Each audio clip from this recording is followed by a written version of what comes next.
April 8, 1943. Skies over France, nearly 27,000 feet high. Oberleutnant Ralph Hermican, a German ace flying his Focke-Wulf 190A-5, grinned behind his oxygen mask. Through the clear canopy, he watched large, awkward-looking American planes climbing slowly toward a formation. "These milk bottles can fly?" he joked over the radio, laughing with his wingman as the bulky Republic P-47 Thunderbolt struggled to reach their altitude. Below them, 16 of these new American fighters from the 4th Fighter Group were pushing hard for the sky. Their engines roared, forcing the 7-ton planes higher. To the Germans, used a fast, lightweight aircraft like the Spitfire or nimble Soviet designs, these heavy American machines looked ridiculous. Their round bodies, oversized propellers, and small wings made them seem clumsy, not dangerous. But what Hermican didn't realize was that he and his fellow pilots were witnessing a turning point. These same planes, mocked as flying milk bottles, would soon dominate the air. Within a year and a half, their 8 Browning .50 caliber machine guns would earn a terrifying reputation across German skies. Each Thunderbolt carried over 3,000 rounds, capable of tearing a fighter in half in just 2 seconds. That transformation began on this very day. Major Donald Blakesley, commander of the 335th Fighter Squadron, spotted the German formation moving in for attack. A former RAF Spitfire pilot, he knew the P-47 wasn't built for dogfights in the usual way. Its pilots had to unlearn what they knew. The Thunderbolt wasn't about turning tight or climbing fast. It was built for power, speed, and overwhelming fire. Up there were 56 American pilots, newcomers flying an unproven aircraft against some of the most experienced fighter pilots in the world. The Germans had been at war since 1939, with countless victories over Europe and Russia. The Americans? This was their first real battle. This moment marked a shift where industry and engineering would outweigh individual skill. The Luftwaffe's early confidence would fade as those synchronized guns started cutting through their aircraft from hundreds of yards away. The Thunderbolt's creation dated back to June 1940, when panic swept through U.S. command after the fall of France. Republic Aviation's chief designer, Alexander Kartveli, was ordered to build a high-altitude interceptor that could face the best German fighters. What he designed was far beyond expectations. A massive, rugged powerhouse. "It's a dinosaur," Kartveli admitted, "but a well-proportioned one." When the XP-47B prototype first flew in May 1941, it shocked everyone. At nearly 10,000 pounds empty, it was 65% heavier than the previous model. Its large turbo supercharger and thick rear fuselage gave it a bulky look that made test pilots skeptical. But once airborne, the Thunderbolt proved them wrong. Powered by the Pratt & Whitney R-2800 double Wasp engine, a strong 18-cylinder radial engine delivering 2,000 horsepower. It could hold full power even at 27,000 feet, long after German planes began to choke on thin air. The P-47's turbo supercharger, powered by its own exhaust gases, gave the plane full engine strength even at extreme altitudes where most aircraft lost power. But early on, not everyone loved this machine.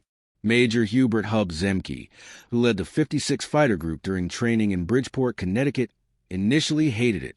Between late 1942 and early 1943, his squadron suffered heavy losses. 18 pilots and 41 aircraft in accidents before ever seeing combat. The Thunderbolt was a beast to handle. It could spin off the runway, roll violently on takeoff, and dive so fast that air pressure locked up the controls. Many pilots feared it before they mastered it. Those who learned its quirks, though, found something remarkable. Lieutenant Robert Johnson from Oklahoma, who would later score 27 victories, described his first flight as unforgettable. "It felt like being strapped to a freight train," he said. "You didn't really fly it, you aimed it." In the first battles over Europe during April and May 1943, the Germans' early impressions seemed correct. The P-47 couldn't turn like the Focke-Wulf 190 or climb as quickly as the Messerschmitt 109. It struggled in close-range dogfights where agility decided everything. German squadrons quickly exploited these weaknesses, diving from below or forcing turning fights the Thunderbolt couldn't win. Colonel Joseph Pips Priller, one of Germany's top aces, mocked the new American fighter after his first encounter. "It flies like a truck, turns like a train, and climbs like a cow," he reported. Luftwaffe pilots joked that the P-47s were fat targets pretending to be fighters. And early numbers seemed to back him up. In their first month of combat, U.S. fighter groups lost 14 Thunderbolts while downing only 3 enemy planes. Even some British pilots watching from their Spitfires teased that the Americans should try another aircraft. One RAF joke claimed the P-47's best escape move was to get out and run around inside its oversized cockpit. But something subtle was happening that German intelligence didn't catch. The Thunderbolts that went down had taken massive punishment before falling. One plane returned to base after a mission riddled with 21 cannon hits and more than 100 bullet holes. Damage that would have destroyed a Spitfire or Messerschmitt instantly. Its large radial engine didn't rely on liquid cooling, so it could survive hits that crippled other fighters. And when the P-47 did manage to line up its guns, the results were devastating. Its 8.50 caliber Brownings created a deadly cone of fire unmatched by anything in the air. Unlike smaller caliber guns or cannons with limited ammo, the P-47 could keep firing for more than 30 seconds, a lifetime in an air battle. Everything changed on June 26, 1943, over France. That day, Second Lieutenant Robert Johnson, the same Oklahoma farm boy, flew in a group of 48 P-47s escorting bombers home when they were suddenly attacked by 16 Focke-Wulf 190s led by Wilhelm Ferdinand Galland, younger brother of the famous German ace Adolf Galland. The Germans dove from the sun, striking with speed and precision. Johnson's plane, flying near the rear, was hit hard. In seconds, his Thunderbolt was shredded. 20mm shells exploded across the fuselage. The canopy shattered, hydraulic fluid sprayed to the cockpit, and flames burst behind the instrument panel.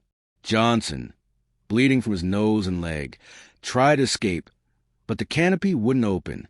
A shell had struck its track and sealed it shut, trapping him inside a burning, broken aircraft. At 27,000 feet above France, Robert Johnson was trapped inside a dying P-47. What happened next defied everything pilots believed about aircraft durability. His windshield was coated in oil, the engine shook violently, and the controls barely worked. Yet somehow, Johnson managed to steady the plane and aim it toward England. The Thunderbolt refused to die. Any other fighter would have broken apart long before, but things were about to get worse. A lone Focke-Wulf 190 from the German 2nd Squadron of JG-26 spotted Johnson's damaged aircraft limping home at barely 170 miles per hour. History never confirmed exactly who that German pilot was, but what followed became one of the most incredible moments in air combat. The German fighter lined up behind the crippled P-47 and opened fire with 4 20mm cannons and 2 heavy machine guns. Johnson couldn't dodge. He could only crouch behind the armor plate and pray. The Thunderbolt took the full barrage. When the cannons ran dry, the German closed in again and emptied his remaining machine gun rounds. Then something unbelievable happened. The P-47 kept flying.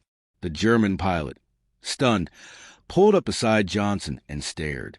Johnson could clearly see his face, young, blond, and wide-eyed in disbelief. After a pause, the German shook his head, saluted, and broke away, likely out of ammunition. Johnson somehow made it back across the channel, landing at Manson Airfield with an engine barely holding together. His ground crew stopped counting bullet holes after reaching 200.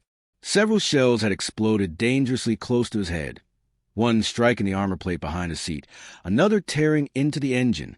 The fuselage was nearly cut in half, with its main structural supports riddled by gunfire. Yet it had carried him home. News of his survival spread rapidly. U.S. engineers inspecting the aircraft realized the P-47 was even tougher than they'd imagined.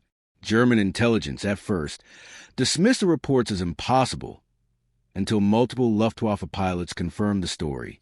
No one had ever seen a fighter take so much punishment and live. By July 1943, American pilots began unlocking the Thunderbolt's real advantage. Colonel Hubert Zemke, leading the 56 Fighter Group, drilled it into his men.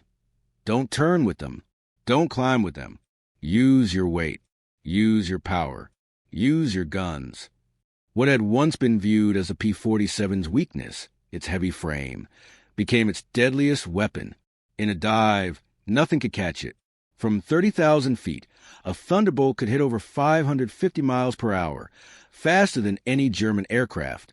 Even in a vertical drop, that momentum could then launch it back upward in a climb that left enemies far behind. Captain Walker Bud Mahurin, one of America's first aces in Europe, developed a devastating new tactic called boom and zoom. P-47 squadrons climbed high above their opponents, often reaching altitudes German fighters couldn't match. When enemy aircraft appeared below, the Thunderbolts rolled upside down and plunged toward them at blinding speed. At the bottom of these dives, 8.50 caliber machine guns unleashed a storm of fire. Survivors described it as flying into a wall of bullets. The concentrated firepower didn't just bring planes down, it ripped them apart midair. The true power of the Thunderbolt's guns became clear during the massive bombing raids on August 17, 1943, targeting Schweinfurt and Regensburg, the deepest strikes into Germany up to that point. The mission exposed the P-47's limited range, even with drop tanks, but also showed its unmatched lethality when used correctly. Major David Schilling, commanding the 62nd Fighter Squadron, spotted a group of German Messerschmitt 110s moving in to attack American B-17 bombers with rockets and heavy cannon fire. What happened next would prove that the once-mocked flying milk bottle had become one of the deadliest weapons in the sky. The twin-engine German Messerschmitt 110s, built as heavy bomber hunters, carried deadly weapons but lacked agility. When Major David Schilling and his group of 4 P-47 Thunderbolts spotted them from 28,000 feet, they rolled into a high-speed dive. Heinrich Roth, a German gunner who survived, later recalled, "The Americans came down like hammers from the sky. I hit one square on the wing. Good hits, but it didn't even shake. Then it fired back. The plane ahead of us simply came apart. Not shot down, destroyed. Wings separated. The tail ripped off. The cockpit shredded in seconds. In less than a minute, 8 of the German destroyers were gone." Luftwaffe pilots had never faced that kind of firepower. Each Thunderbolt carried over 3,000 rounds, nearly 900 pounds of ammunition, spread across 8.50 caliber guns. All 8 guns were aimed to converge on a single 6-foot wide point about 300 yards ahead. Anything caught in that zone was hit by 100 half-inch bullets every second, each one traveling nearly 3,000 feet per second. This overwhelming firepower reflected American industrial scale. While German planes carried only a few hundred cannon rounds, P-47 pilots could fire for over 30 seconds, a huge advantage in battle. Their ammo belts were carefully mixed with armor-piercing, incendiary, and tracer rounds, ensuring each burst could punch through metal and ignite fuel. Colonel Francis Gabby Gabreski, who later became America's top ace in Europe, summed it up simply. When you hit them with all 8 guns, they don't just go down, they explode. He once described watching a German 109 slice clean in half by a single burst. By late 1943, German pilots discovered another shocking truth. The Thunderbolt actually performed better the higher it climbed, while their own fighters grew weaker. The P-47's massive turbo-supercharged engine kept its full power above 30,000 feet, where most Luftwaffe engines struggle for air. One of Germany's top aces, Hans Philipp, with over 200 victories, learned this the hard way. On October 8, 1943, leading a squadron at 28,000 feet over France, Philipp's Focke-Wulf 190 began losing power in thin atmosphere. His BMW engine was suffocating 6 miles above the ground. Suddenly, Thunderbolts from a U.S. 56 fighter group dove from even higher, 32,000 feet, and tore into his formation. Robert Johnson, now a seasoned combat pilot, spotted Phillips' distinctive aircraft and fired from 300 yards away. His burst ripped through the entire fuselage, and the German ace's plane exploded instantly. No parachute appeared. Phillips' death sent shockwaves through the Luftwaffe. If one of their most skilled veterans, a man who'd survived over 500 missions, couldn't withstand a P-47 attack, what chance did ordinary pilots have? High Command demanded an urgent report on the Thunderbolt's capabilities. The findings, presented to Hermann Göring in November 1943, were grim. The P-47 could climb above 42,000 feet, higher than any German plane. It could dive close to the speed of sound. Its armor included thick steel plating behind the pilot, bulletproof glass up front, and protective shielding around the engine. Worst of all, it could take damage that would destroy 3 other fighters and still make a home. By January 1944, an upgraded version, the P-47D-22, began arriving in Europe.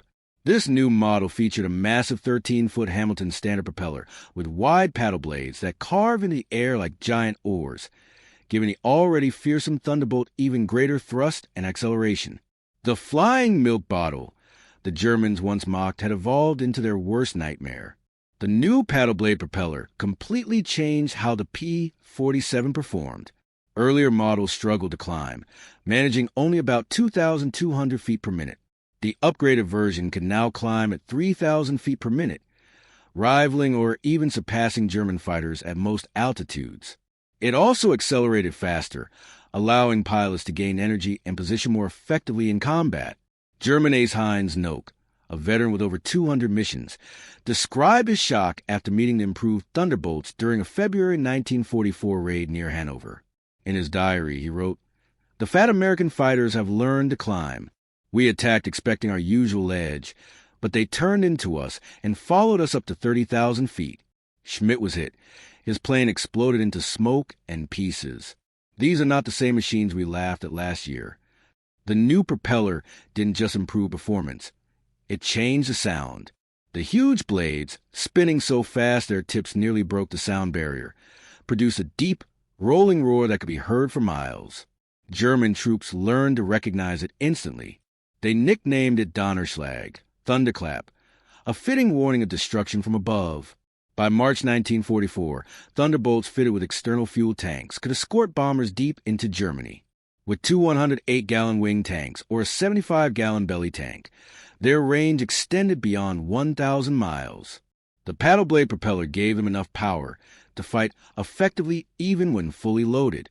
To stop the relentless daylight bombing, the Luftwaffe began focusing attacks on the bomber formations themselves. But getting to them meant punching through the P-47 escort, a deadly gamble. Many German pilots began to fear the sight of the bulky American fighter they once mocked. Major Gunther Rall, one of Germany's top-scoring aces with over 270 victories, learned this firsthand. On March 6, 1944, during a desperate interception, his unit was attacked by P-47s. "We saw them above us, big shapes against the sun," Rall later recalled. "Someone joked, 'Here come the flying pigs.' No one was laughing half a minute later. They came down like an avalanche. The first pass wiped out 3 of our fighters, just gone. Their guns in fire short bursts like ours. It was a solid stream of lead. If you were caught in it, you were finished instantly." The Thunderbolt also revealed another crucial edge, endurance. German fighters burned through fuel quickly, but the big American radial engine could cruise efficiently for hours. P-47s could stay with bomber groups from takeoff to target and back, maintaining top cover for long stretches, and still have fuel left for combat. By spring 1944, as P-51 Mustangs took over long-range escort duty, P-47 units began shifting toward ground attack, a mission that would make them infamous across occupied Europe. In April 1944, as preparations for the D-Day invasion began, the Thunderbolt's power was unleashed against ground targets. Its 8.50 caliber machine guns, loaded with armor-piercing incendiary rounds, could tear through tanks, vehicles, and fortifications. A 2-second burst could dump 160 bullets into a space the size of a truck. Soon, new models like the P-47D-25 carried bombs and rockets, transforming the fighter into a true all-purpose weapon. It could now haul 2 1,000-pound bombs under its wings and a 500-pound bomb under the fuselage, the same firepower once carried by early war medium bombers. The aircraft, once mocked for its size, had become one of the most destructive machines of the entire war. Later versions of the P-47 were upgraded again, this time with zero-length rocket mounts that could fire 10 5-inch high-velocity rockets. Each one carried the power of a 105 millimeters artillery shell. German Commander Hans von Luck of the 125th Panzer Grenadier Regiment experienced these new attacks during the Normandy campaign. They came in low, so low you could see the pilots' faces, he recalled. The roar of the engines, the scream of the rockets, then the thunder of those machine guns. In one pass, a whole column of our trucks disappeared. 20 vehicles turned into burning wrecks. The sound alone broke men's nerves. We called them Jabos, fighter bombers, but they were more than that. They were flying artillery with sniper accuracy. By D-Day, June 6, 1944, the Luftwaffe realized how completely the balance of air power had shifted. Over 500 Thunderbolts guarded the skies above the beaches, forming a deadly shield that nothing could penetrate. German fighters trying to reach the invasion zone were wiped out before they even saw their targets. Lieutenant Wolfgang Fischer, one of the few German pilots to make it over Normandy that day, described what he saw. The sky belonged to the Americans. Thunderbolts filled the air from sea level to 30,000 feet. We tried to push through at dawn. 12 of us went in. Only I came back. They were everywhere. You couldn't climb above them or dive below them. Their gunfire turned our planes into falling metal. In the weeks after D-Day, P-47s devastated German movement in daylight. The numbers were staggering. In June alone, Thunderbolts from the 9th Air Force destroyed over 650 locomotives, nearly 4,000 trucks, more than 500 tanks and armor vehicles, and over 4,500 horse-drawn transports. German supply lines collapsed. Forced to move only at night, their armies struggled to respond to the Allied advance. Desperate, the Germans tried to counter the Thunderbolt threat with heavier armor, more flak guns, and new camouflage, but nothing worked. The P-47's mix of speed, firepower, and protection made it nearly unstoppable. Even the deadly 88mm flak guns had trouble locking onto the fast, low-flying fighters. While it crushed targets across Europe, the Thunderbolt was also proving itself in the Pacific. The 348 Fighter Group, based in New Guinea, found the rugged P-47 perfectly suited for the long distances and brutal weather of that theater. Colonel Neil Kirby, commanding the group, created new tactics for the Pacific War. On October 11, 1943, he led just 4 P-47s against 40 Japanese aircraft near Wewak and shot down 6 himself, earning the Medal of Honor. The Japanese, used to battling lighter American planes, were stunned by the Thunderbolt's toughness. Famed Japanese Eisaburo Sakai later wrote, "We called them monsters. Our 20mm cannons, which could destroy AP-40 in seconds, did nothing to them. I fired dozens of rounds into one Thunderbolt. It kept flying. Their return fire was terrifying, long streams of heavy bullets that shredded our planes." To meet the vast distances of the Pacific, engineers developed the P-47N model, equipped with fuel tanks built into the wings, holding over 90 gallons each. Its range stretched beyond 2,300 miles, allowing it to escort B-29 bombers all the way to Japan. The fighter, once dismissed as short-legged, now spanned oceans. And perhaps its greatest vindication came late in the war, when P-47s faced Germany's advanced Me-262 jet fighter. With a top speed over 540 miles per hour, the jet should have been untouchable. But Thunderbolt pilots learned 2 ways to bring them down: hitting them during takeoff or landing, when the jets were slow and vulnerable, or catching them in high-speed dives from above, using raw weight and momentum to turn the tables on the future of air combat. On November 27, 1944, Lieutenant Colonel John C. Meyer of the 352nd Fighter Group achieved one of the first confirmed jet kills by AP-47. Diving from 28,000 feet, his Thunderbolt hit nearly 500 miles per hour, fast enough to close in on a German Me-262 flying straight and level. The jet pilot, certain of his speed advantage, never noticed a P-47 screaming down from above until Meyer opened fire from 400 yards. In his after-action report, Meyer wrote, "The enemy aircraft disintegrated under fire. Both engines separated from the fuselage. The pilot did not escape." The concentrated stream from 8.50 caliber machine guns tore the jet apart in seconds, proving that even the most advanced German technology couldn't withstand American firepower. By early 1945, new high-performance P-47M models were deployed specifically to hunt down German jets and V-1 flying bombs.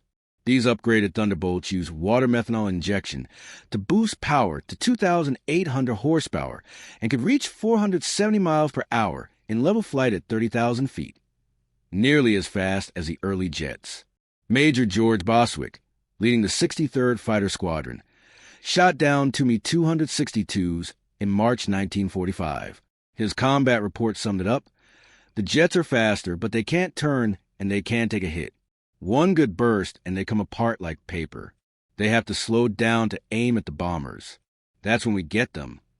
The full power of American industry was on display during Operation Bodenplatte, the Luftwaffe's last major offensive on January 1st, 1945. Nearly 900 German fighters launched surprise attacks on Allied airfields across Belgium and the Netherlands.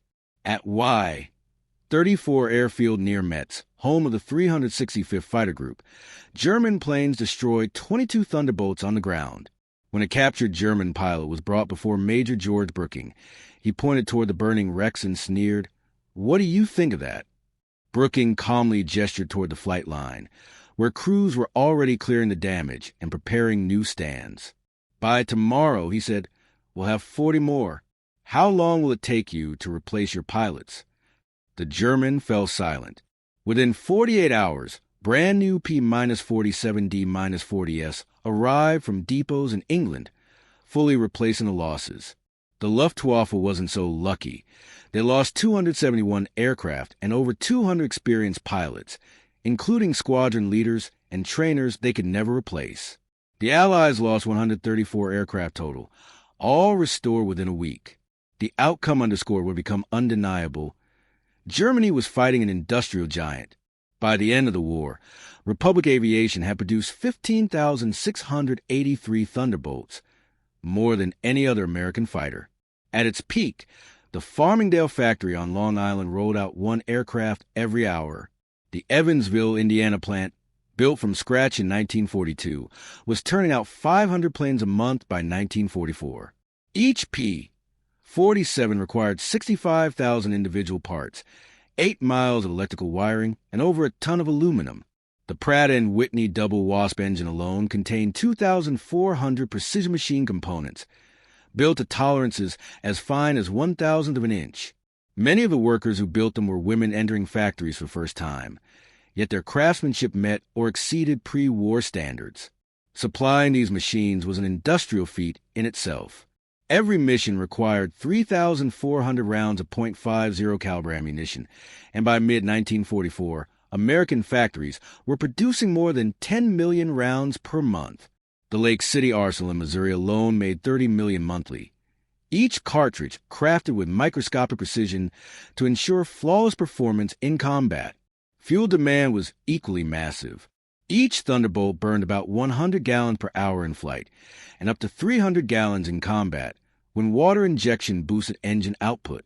Behind every P-47 in the skies stood an army of workers, engineers, and logistics crews who turned raw material into dominance. The P-47 had begun as a joke, a flying milk bottle. But by 1945, it had become the embodiment of American air power, powerful, resilient, and unstoppable.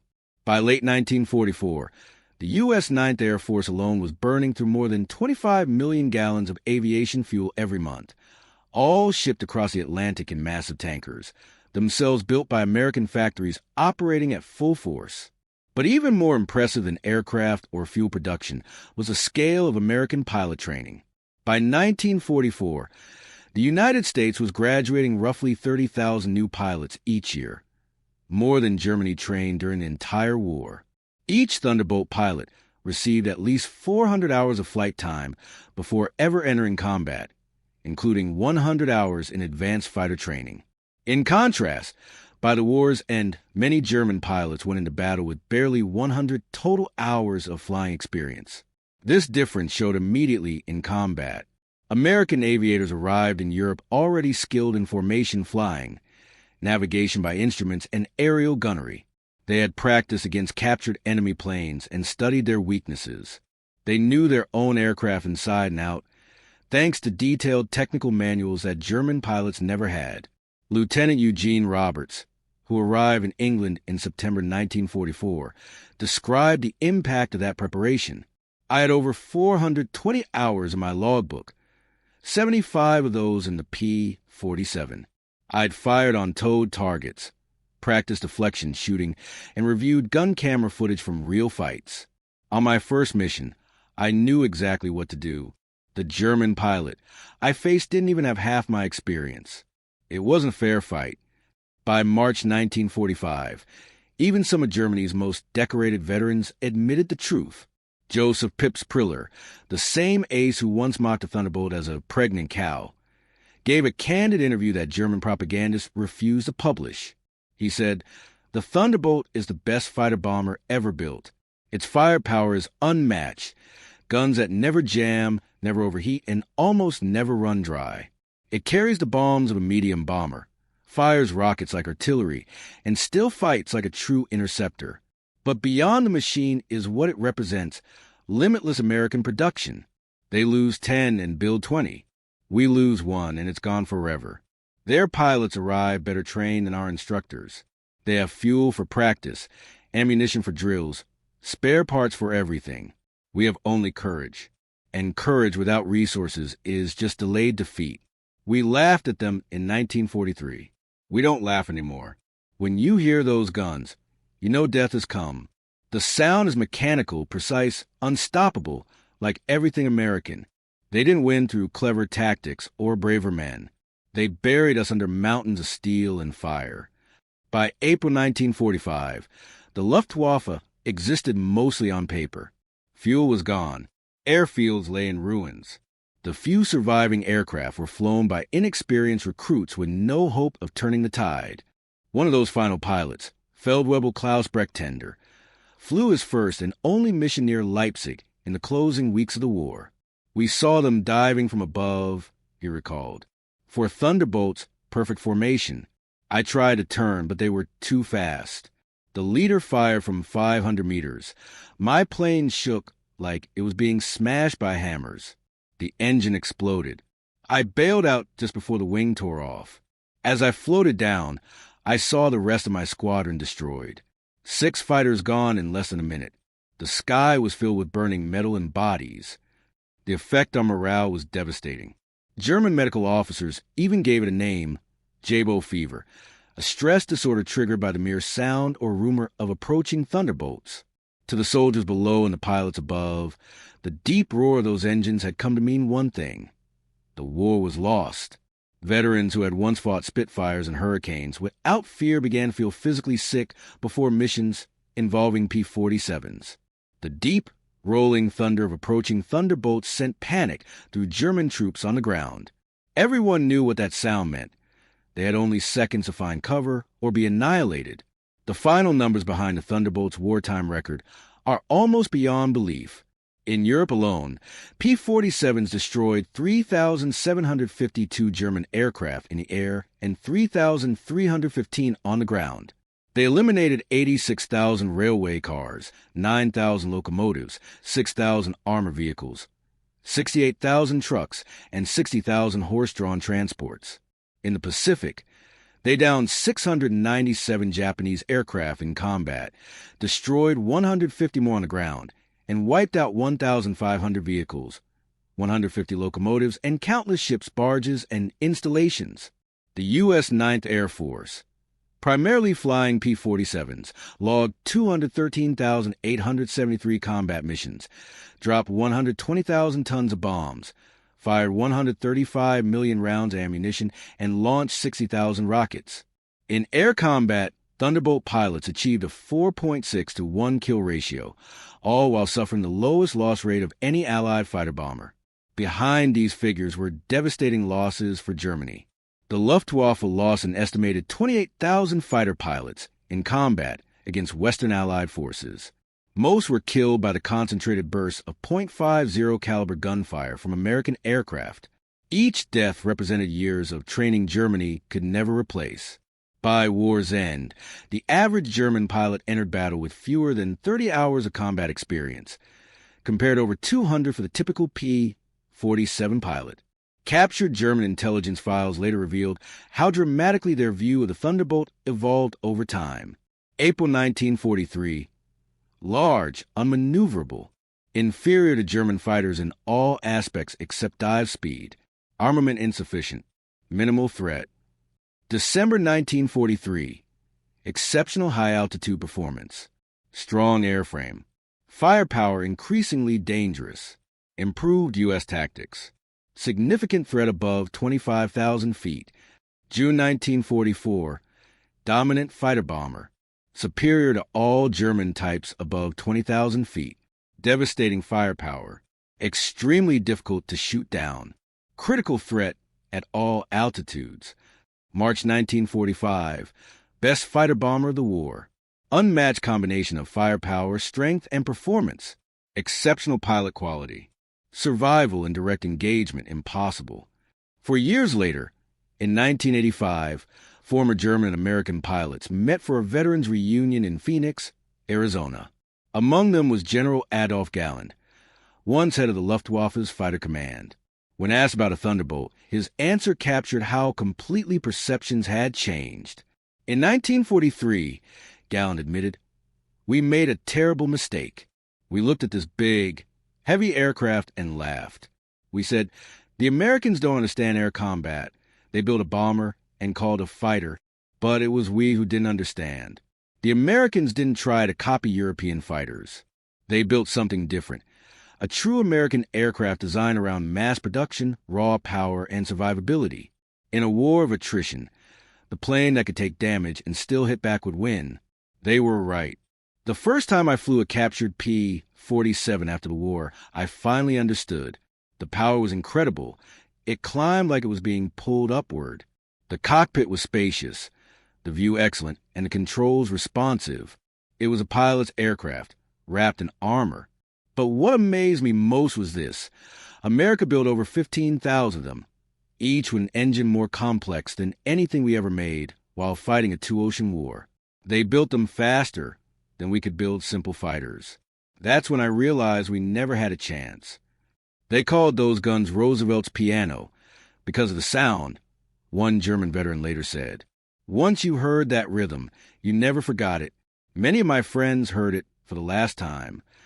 The P-47 hadn't just beaten the Luftwaffe. It had erased it. Its design perfectly reflected American industrial philosophy, simple in concept, brutal in execution, and built with seemingly endless resources. Every part of the Thunderbolt was engineered for strength. Its wings could carry 40,000 pounds, triple the plane's own loaded weight. The engine mount could withstand 12 GS of force. Control cables were doubled with automatic backups. Even its weapon system was a masterpiece of reliability.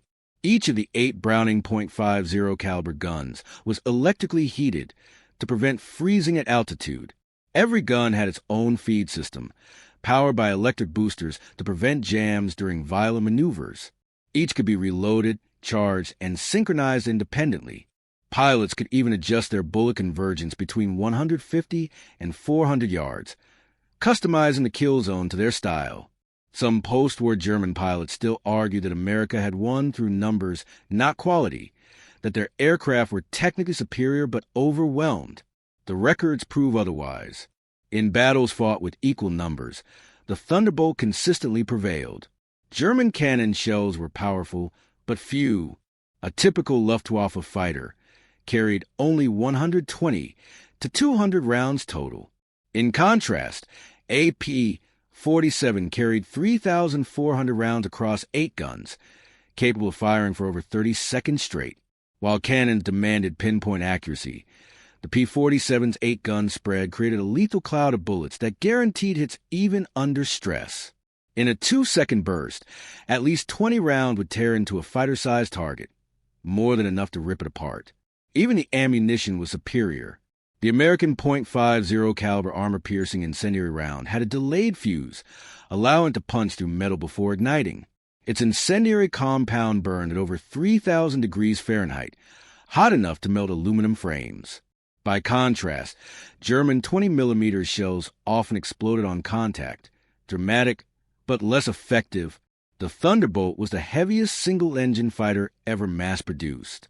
Empty, it weighed 10,000 pounds, more than some twin-engine aircraft. Its mighty engine generated more power than entire bomber squadrons from the previous war. Its guns delivered more firepower than an infantry platoon. Yet thousands were built, flown by pilots barely out of school and service in muddy airstrips by mechanics who learned their craft in weeks. It took less than 2 years for German opinion to flip from laughter to dread. By 1945, Luftwaffe veterans who once joked about flying milk bottles spoke of the Thunderbolt in near-reverent tones. At the U.S. Air Force Museum in Dayton, Ohio, a restored P-47D stands today among the greats. Its display includes spent .50 caliber casings and a strip of gun camera film, showing a Focke-Wulf 190 breaking apart midair. Beneath it sits a quote from a captured German pilot. "We laughed when we first saw them. Fat, clumsy fighters that couldn't turn or climb. We stopped laughing when we realized they didn't need to. They just pointed those guns, and you were gone." The laughter died with our comrades. The P-47 entered the war as a joke and ended it as a force of total destruction. Its 8 synchronized Brownings rewrote the laws of air combat and crushed the Luftwaffe beneath a storm of steel. In April 1943, German pilots laughed at the odd-looking American fighter. By May 1945, there were none left to laugh. The thunder had spoken, and the sky belonged to America. The story of the Republic P-47 Thunderbolt is not just a tale of machines, but of people, engineers who refused to accept limits, pilots who trusted in raw power, and a nation that believed strength, courage, and production could overcome any enemy. It is a story of how a heavy, awkward fighter, once mocked as a flying milk bottle, grew into a symbol of unstoppable force, rewriting the rules of aerial warfare and reshaping the outcome of World War II. When it first appeared in the skies over France in 1943, the P-47 looked nothing like a fighter. It was big, round, and noisy, a mechanical giant among sleek European planes. German pilots laughed at its bulk and compared it to farm tractors with wings. Even some Allied airmen doubted it, calling it too heavy, too slow, too strange.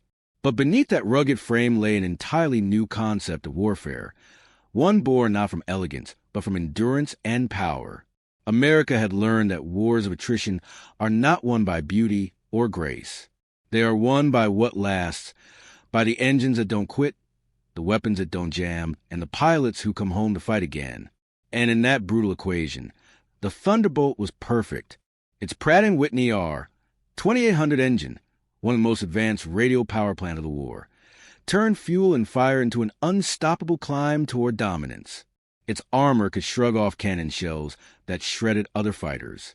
And when its 8.50 caliber Browning guns opened up, they unleashed the voice of an industrial giant, a mechanical roar of democracy that echoed from the Channel coast to the skies over Berlin. German soldiers called it Roosevelt's piano because its rhythm, hammering, relentless, final, played the song of their defeat. What made the Thunderbolt truly remarkable was not just its design, but the philosophy behind it. America's war machine didn't try to match German finesse. It redefined what victory meant. While the Luftwaffe poured its dwindling resources into lightweight interceptors and experimental jets, the United States built an aircraft that could do everything: climb, dive, escort, bomb, and come back again and again. Each part was designed with redundancy, reliability, and mass production in mind. Every wire, cable, and spar carried the signature of a nation that could afford to think big and build bigger. It was a fighter for a different kind of war, one fought not just in the air, but in the factories, foundries, and assembly lines that stretched across an entire continent. Each time a Thunderbolt fell in battle, another rolled out of a hangar within hours. And behind every new plane stood thousands of workers, men and women who had never built an airplane before 1941, yet soon became masters of precision. Housewives, farmers, and students learned to rivet, weld, and calibrate to the thousandth of an inch. They built engines more complex than anything Germany could dream of, and they built them faster than the Luftwaffe could bury its losses. By late 1943, the Thunderbolt was no longer a curiosity. It was a nightmare. German pilots who once laughed now whispered. They learned that the P-47 could dive faster than any plane in the sky, reaching near supersonic speeds. They discovered its guns could tear a fighter in half before the pilot could even blink. And they found that no matter how many rounds they poured into it, it just wouldn't die. Again and again burning, battered P-47s limped home, engines coughing, wings riddled, pilots bleeding, yet still landing safely on Allied soil. To their enemies, this resilience was terrifying. To their allies, it was inspiring. As the Allies advanced into Europe, the Thunderbolt evolved beyond air-to-air combat. With drop tanks, it escorted bombers deep into Germany. Then, with bombs and rockets, it turned its fury on the ground. German columns that once rolled confidently along highways were reduced to twisted metal in minutes. Soldiers spoke of Jabo fever, a paralyzing fear triggered by the distant growl of Thunderbolt engines. For every tank, train, or truck caught in its sights, there was no escape. A single pass could turn a regiment into wreckage. The numbers tell a story of total dominance. Thousands of trains, tens of thousands of vehicles, hundreds of tanks, all obliterated under those 8 guns and the rain of bombs they carried. But behind the statistics lay something greater: psychological supremacy. The Luftwaffe was no longer a threat. It was prey. Every German pilot who lifted off in 1945 did so knowing he faced an enemy above him, faster, tougher, and more numerous. Most never came back. And yet, the Thunderbolt victory wasn't just about destruction. It was about transformation. It showed the world that air superiority was no longer about duels between aces, but about sustained, relentless dominance, a storm of steel that no single hero could stop. For decades, aviation historians would debate which fighter was the best of the war: the Spitfire for its grace, the Mustang for its range, the Me-262 for its speed. But in the cold mathematics of war, firepower, survivability, and production, the P-47 stood unmatched. Even its critics eventually admitted it. German ace Adolf Galland, who once dismissed the Thunderbolt as a flying barn, later confessed that the Americans had built the perfect warplane for their strategy. "We thought they built a bomber and called it a fighter," he said. "We were wrong. They built the future, and we never had a chance." The Thunderbolt embodied everything that defined the American war effort: scale, speed, adaptability, and resolve. It was a fighter that mirrored its pilots, rough around the edges, fearless under fire, and impossible to break. Many of those young men were barely out of high school when they strapped themselves into 10,000 pounds of roaring metal. Yet they flew it with a confidence that came from training, teamwork, and faith in their machine. They knew it would bring them home. When the war ended, the P-47 left behind a legacy written not in words, but in silence, the silence of conquered skies. Over Europe and the Pacific, wrecked factories and burning columns testified to its power. For those who had fought beneath its shadow, the sound of its guns was unforgettable. One German veteran, decades later, put it simply: "We laughed when we first saw them. Fat, clumsy things that couldn't turn or climb. But they didn't need to turn. They just pointed, fired, and you ceased to exist." At museums today, visitors stand before the Thunderbolt's massive frame and see a machine. But those who know the story see something deeper: a nation's well-made metal. They see an aircraft that carried not just bullets and bombs, but belief that freedom could be defended by courage, craftsmanship, and sheer determination. Each rivet and weld was a promise. America would not back down. In less than 2 years, the P-47 transformed from a joke to a juggernaut. It began as a target of laughter and ended as the instrument of annihilation. Its journey mirrors that of the nation that built it. Underestimated at first, but unstoppable once awakened. It was the embodiment of what happens when innovation meets purpose, when industry meets imagination, and when ordinary people are called to do the extraordinary. When the final missions flew in 1945, the once derided Thunderbolt had become the guardian of the skies.